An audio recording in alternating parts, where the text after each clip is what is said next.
Hey girls, Sally here from Bridalicious. In one of my previous videos I spoke about the science of love, how the love experience cycles through many different phases. Phase 1 being lust, where we're dosed up on serotonin, happy hormone, through to phase 3, which is bonding love, which involves more of an oxytocin release, which conjures up feelings of calm and security, but without that butterfly love feeling that kicked off the relationship. This phase 3 sets in at different times for different couples, but hits about the 2-year mark.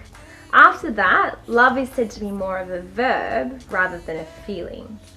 So going into marriage, love needs to be a verb, with each partner accepting 100% responsibility for making the marriage not just work, but thrive.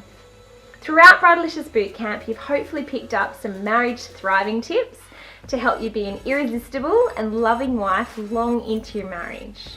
Today we discuss the important ingredient that will help keep the flame alive and conjure up feelings of joy in your everyday. That is the practice of gratitude. One of my favourite quotes about gratitude in finding your partner I shared during my wedding speech, and it says, "Then we sat on the edge of the earth, feet dangling over the side, and marvelled that we'd found each other." What a beautiful picture. I love that quote. It's so beautiful to head into marriage and make a commitment to counting your joys.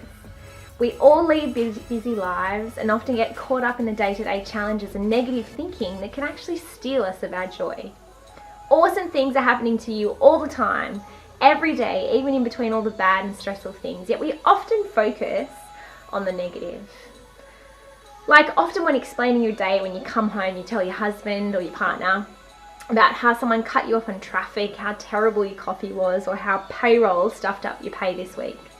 It's natural to gravitate towards negative thoughts because of the 60,000 thoughts that we actually have a day, 80% of them are negative. And what's worse, 80% of those thoughts we've actually had the day before, we've had before, not necessarily the day before, meaning that only 20% of them are new thoughts. So as human beings, we're hardwired to have automatic negative thoughts or ants, and those same thoughts over and over and over again.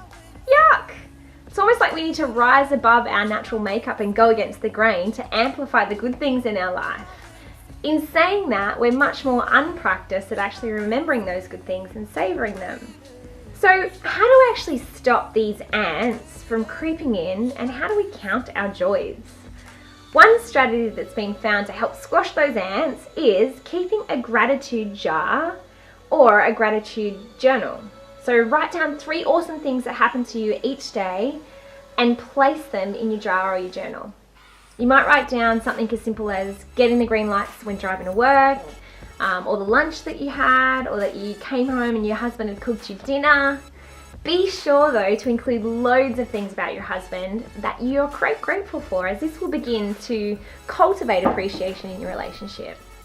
And as much as we tend to fall in love with Mr. Perfect, we sometimes discover through marriage, much to our surprise, that he actually has annoying idiosyncrasies and faults that we were previously blind to. Shock horror. So rather than amplifying all of his flaws, instead amplify his strengths and attributes by writing these things down in your gratitude diary or your jar.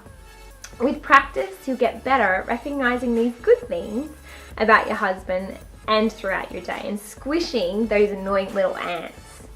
Elizabeth Gilbert, the author of Eat, Pray, Love, which maybe is where I borrowed the inspiration for my tagline, Eat, Play, Love, keeps a gratitude jar and encourages at Christmas or New Year's to look back on all the things that have happened to you by reading your gratitudes.